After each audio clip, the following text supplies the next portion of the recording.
So, hello, welcome to Calming the Panic Practical Skills to Reduce Anxiety. First of all, I want to congratulate you for starting this workshop up. Learning some tools to manage panic is absolutely going to help you to improve your ability to cope with anxiety. So, let's just talk a little bit about what we're going to be covering in this Calming the Panic workshop. We're going to be looking about the facts around panic and anxiety attacks, just giving you some basic statistics and some descriptions of what panic and anxiety attack looks like. We're going to look at the common symptoms of panic attack and recognizing that everybody who experiences panic and anxiety might experience it quite differently.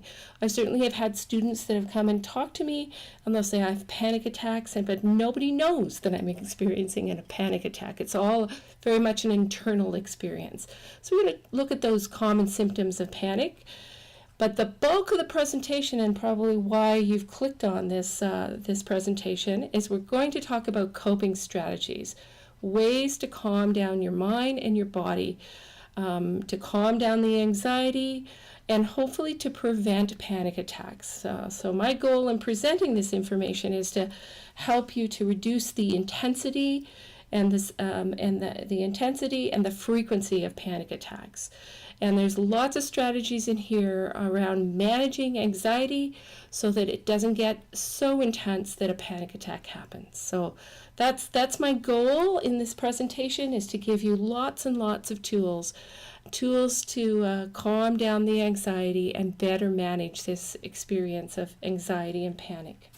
So let's look at the facts, the panic facts. So the top line, approximately 35% of college and university students have experienced a panic attack. And I think that's a really important stat for people to understand and know.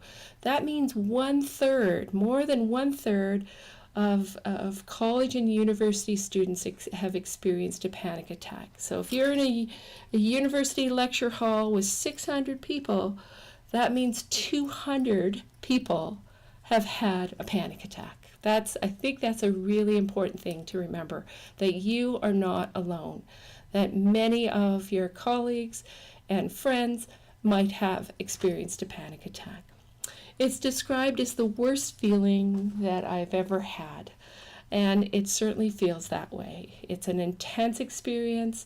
It's very challenging to manage the emotions and the physical aspects of a panic attack. And also on this facts is that most experience their first panic attack in the late teens and through the early 20s.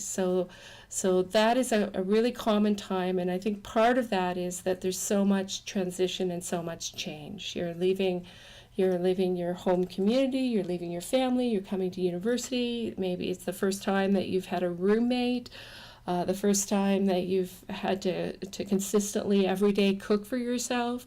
So there's so many changes and so much that you have to adapt to, that certainly can be a trigger for panic attack. Whenever there's uncertainty, and in the late teens and through the 20s, and university and college experience is very much uncertainty, never knowing what's coming up next.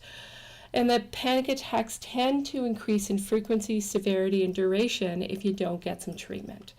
So that is something that is known. But the good news in all this is only about 3% of those people that experience panic attacks will actually go on to develop a diagnosable panic disorder. So what that says to me is that there's lots of opportunity, there's lots of strategies and tools that you can learn so that it doesn't get to that to a full-on panic attack, a panic disorder. That's the good news. So common symptoms associated with panic or anxiety attacks, and they kind of start at the top of your head and go down through your body. So shortness of breath. Often people experience tension in their chest. They might feel intense fear or dread, a racing heart. There can be tightness in your back or your neck or your chest. And people would describe one or two reactions when they are experiencing a panic attack. Either they get really hot and flushed, or they can have chills and feel cold. They might have a lump in their throat, or a dry sensation, like they can't feel like they can talk because their mouth gets so dry. They can feel dizziness or faint, and as we move down the body, nausea or butterflies in your stomach, or the need to go to the bathroom, or a sudden need to just run away from the situation that's stressful for you. It can also feel like you're watching yourself experience this, like you're outside of yourself with both irrational thoughts and irrational fears.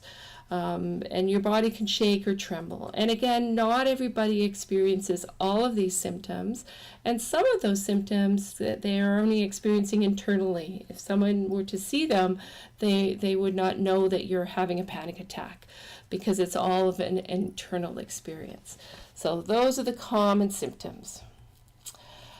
Some panic symptom facts that, as I said before, everybody experiences panic differently. And it's those physical symptoms that are often the most distressing, because they can be intense.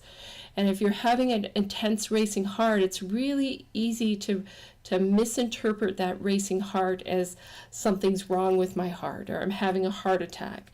And so often people will have the reactions here, like they're saying to themselves, I must be dying, I'm having a heart attack, I'm going to suffocate, I'm going to embarrass myself. So, and part of the work at coping with panic is being able to change how you think about those symptoms. If you're able, when that heart starts to race, to just say, you know what, that's my anxiety kicking in. And if you've got some tools to manage the anxiety and can use those tools, then the racing heart can begin to slow down. And one of the challenges with panic is that if you've had a panic attack in a certain situation, you get fearful that it might happen again. So if you get panicky in a classroom, for instance, when you're writing an exam, you have to go back to into classrooms to write exams, that you can feel afraid that it's going to happen again. And so that fear generates behavior of avoiding both situations and places that can trigger another panic attack. So it becomes a cycle. You're worried that you might have one, and in the worry and anxiety of having one, you get more worried and anxious, and then you have one, and then it becomes reinforcing. So there's facts and symptoms of panic attacks. But the good news is what I said earlier on, is that people can learn to reduce and eventually eliminate their panic attacks. That is the good news, that there are strategies out there to help you to manage the anxiety so it doesn't get so intense that it leads to a full-on panic attack. So let's focus on the next section of the presentation, which is really strategies about calming down the mind and how to cope with panic attacks by calming down how you think about the experience. So one of the things that is helpful, because almost the first thing that people say when they are experiencing a panic attack, they often present at the emergency room because they really feel like their heart is about to give out.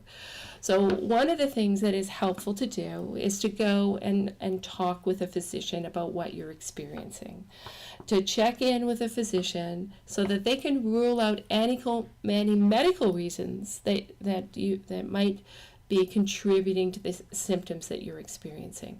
So there's some physical conditions that can feel like a panic attack. So if you have any issues with your thyroid, if your thyroid is hyperactive, it can cause racing heart. So it's really important to just go and check out with a physician, have a physical done.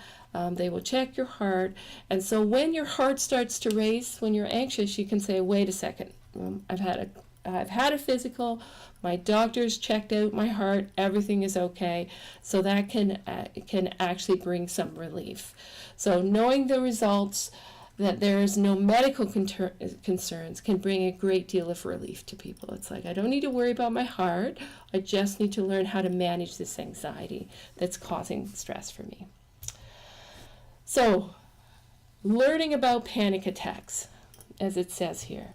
Remembering that panic attacks are treatable. That's a really important thing to remember, that there are things that you can do to help yourself manage the anxiety so that it doesn't manifest in a panic attack. So understanding what's involved in panic attacks, learning those strategies, practicing those strategies can provide significant relief. If you know that you've got 15 different things that can work for you to help calm yourself down, it gives you the confidence that you can manage those circumstances of going into the classroom that had previously, where you previously had a panic attack. So that's a really important thing to remember. If you've got lots of those strategies, then it's less scary. It's like, I know what to do. I understand what my body is doing. I know what to do to help soften the intensity of the anxiety. That builds confidence that you can manage the anxiety and panic attack. As it says here, 80 to 90% of people can benefit from using these coping strategies. And what's important as we're talking about the strategies is to use those strategies consistently, to start practicing strategies to calm your body down so that when you need to use them as the anxiety is ramping up, that you're comfortable with those strategies. And having multiple strategies to use is important as well. You might try one strategy, and if your anxiety is at a level 7, 8 out of 10, you're almost at the panic attack, you could try a breathing strategy that might bring the anxiety down from a 7 or 8 down to a 6. And then you try something else, like a distraction strategy that would bring it down to a 4. So we're going to talk about these multiple strategies, but it's important that you have more than one strategy, because if that one doesn't work, you've got 5 or 6 other things that you can do to help manage the anxiety. And the more you practice those strategies, the better you're going to get at managing the panic attacks. And it's also really important, if you listen to this workshop, and I'm going to talk about the strategies, but you never try any of the strategies, they definitely won't work if you don't try them. So I'm really encouraging you, as I'm talking about the strategies, to give it a try, to experiment with them and see if it might not be helpful to you. Because sometimes people will say, well, I don't think that'll be helpful, but when they actually try it, they get some significant relief from it. And another thing in terms of calming down the panic and calming down the mind is remembering that panic can't harm you. That panic attacks don't cause heart attacks or mental illness or suffocation or fainting or loss of balance. The panic attacks don't physically harm you. That the fear that you're experiencing is imaginary. And one of the things when I talk about this particular slide is that it's just really, really important to remember and recognize that your body knows how to handle what it's experiencing. That your body is reacting to fear. When our body is reacting to fear, it releases adrenaline. Adrenaline is the stress hormone that creates the fight, flight, freeze response. So when we are having fear, when we have a fearful thought or an imagined thought, that it hasn't actually happened. So it's like, I'm afraid I'm going to fail. When you're thinking, I'm afraid I'm going to fail, your body can actually react as if you've already failed. And so it releases this adrenaline, and you get the racing heart, and the blood pressure goes up, and the respiration goes up. Your body is responding to the adrenaline. It's designed to respond to adrenaline. And your body can break down the adrenaline. So when you're experiencing that intense reaction to adrenaline, your body is already beginning to break it down. So if you can remember, my body can handle this. It's uncomfortable, it's unpleasant, it doesn't feel great, and your body can break down that adrenaline, can help calm you down. And one of the things that happens in individuals that have had extended panic attacks, so it lasts like 20 minutes or half an hour of panic, is that your body releases the first release of adrenaline, And then you've got more fearful thoughts about that, like it won't stop, it's going to continue, and then more adrenaline gets released, and then more adrenaline gets released. So that cycle of breaking down the adrenaline gets delayed because you've released so much adrenaline. Okay, so let's go on to the next one. That again, and I think I've already spoken to some of these. Panic is related to that fight, flight, freeze response. And the panic attacks are a normal body response to threats or danger, even though there's no danger. And that's an important thing around calming your mind, is to realize, okay, my body's misinterpreted. I've had some fear. It's acting as if there is a crisis, as if there is a threat. And that fight, flight, freeze response can keep you safe as your body's preparing to respond to danger. But if there's no danger, you haven't actually failed, there's no tiger in your dorm room, your body's responding as if there is one, even though there isn't. And that response can be frightening, but it's temporary.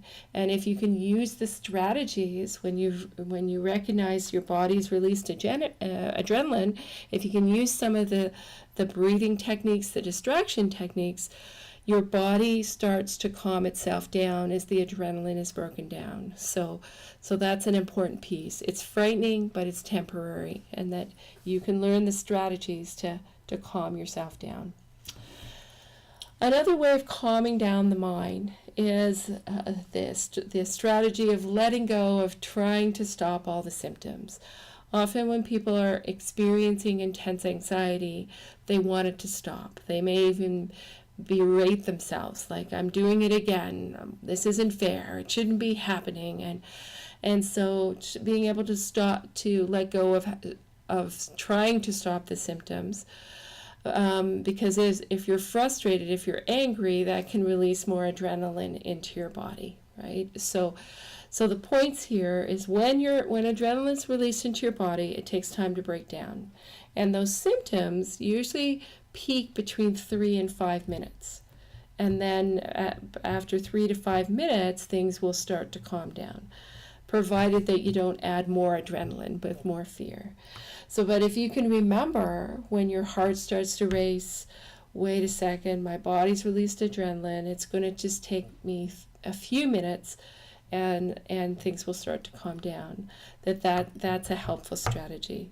Just accept this is what's happening. My heart is racing, my hands are sweaty, my breathing is rapid, and not let yourself go to frustration that you're having it, but just accept that you're having it, and using the strategies to calm down your mind.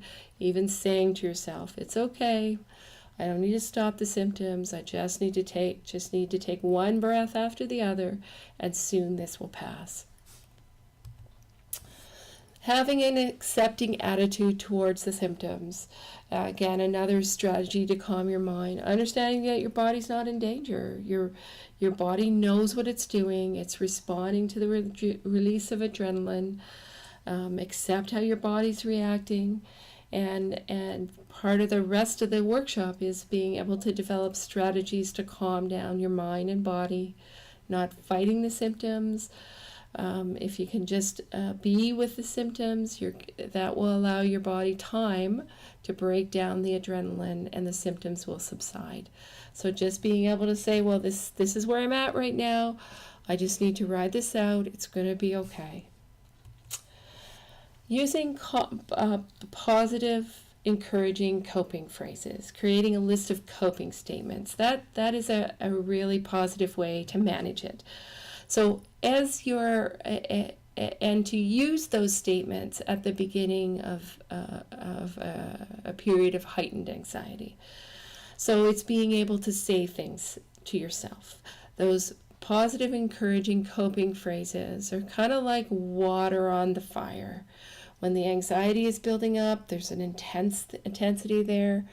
The positive and encouraging coping phrases kind of calms down that fire by saying simple phrases like, this is temporary, it's going to pass. My body's just released adrenaline, and my body knows how to deal with adrenaline. and everything is going to be okay. It's temporary, it's going to pass.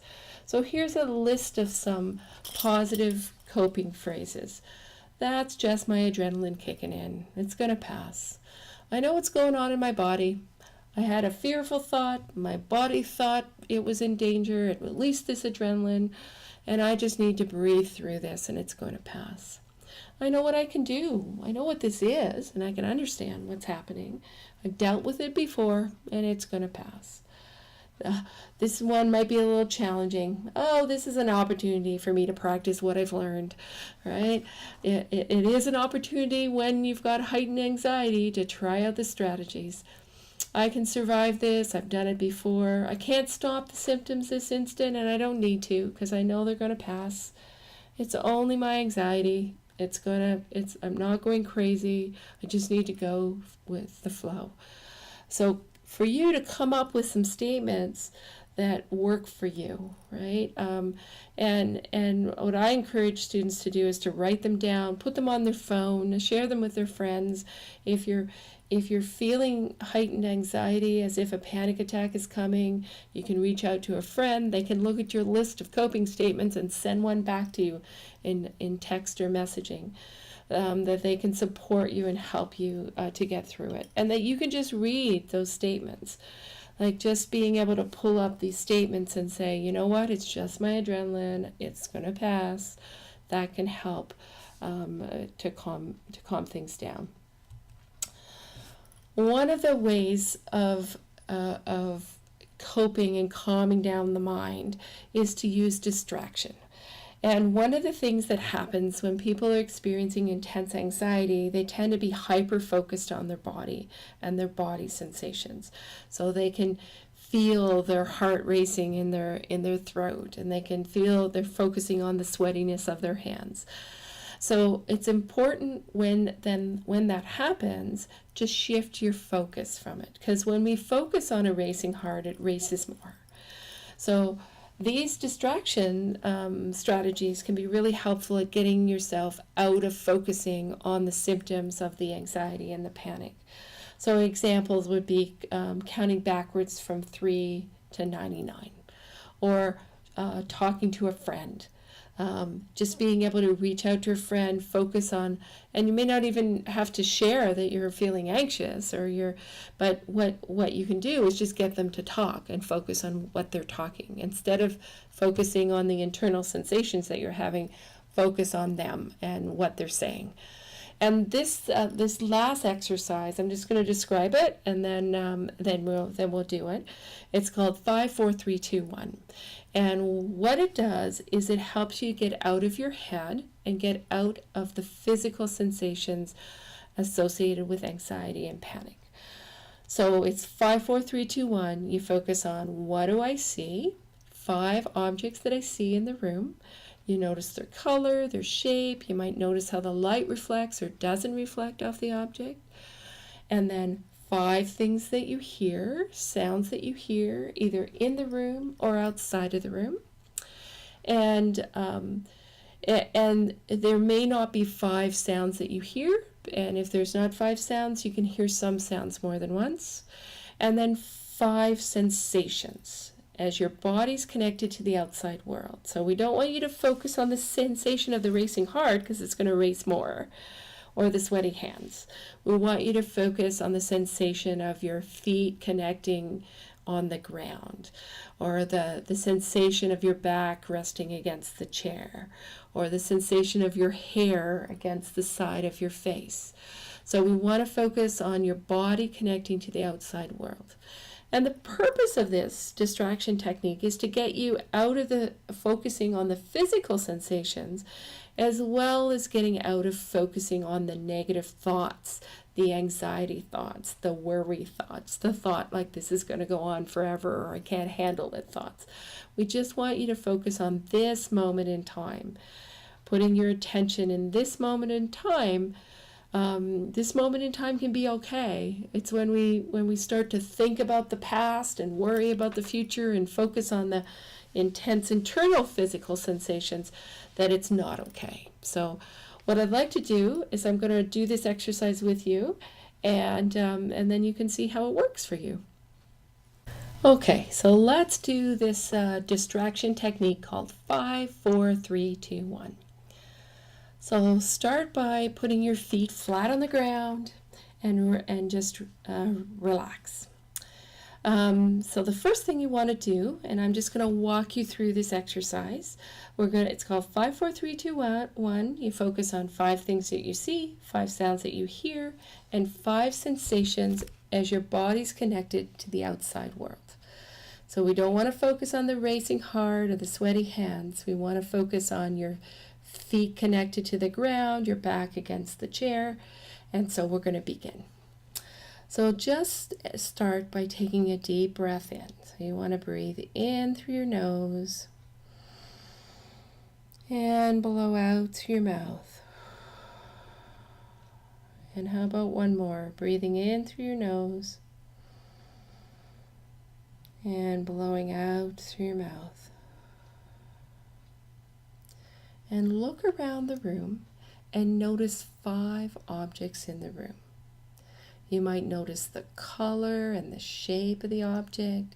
You might notice how the light reflects or doesn't reflect on the object. And when you've seen 5 objects, I'd like you to hear 5 sounds. And the sounds can be in the room or outside of the room. And if there isn't 5 sounds, you can hear some sounds more than once. So 5 sounds. And then 5 sensations as your body's connected to the outside world. So feel the sensation of your body, your feet in your shoes, or your feet resting on the ground. Or if you're lying down, you might feel the sensation of your back resting in the bed. So 5 sensations. And then 4 objects that you can see in the room or outside of the room. And 4 sounds that you can hear in the room or outside of the room. And 4 sensations that you can feel as your body's connected to just this moment in time. Letting go of the past, because that's over and done with. And letting go of worrying about the future, because the future's not here yet. 4 sensations. And then 3 objects that you can see.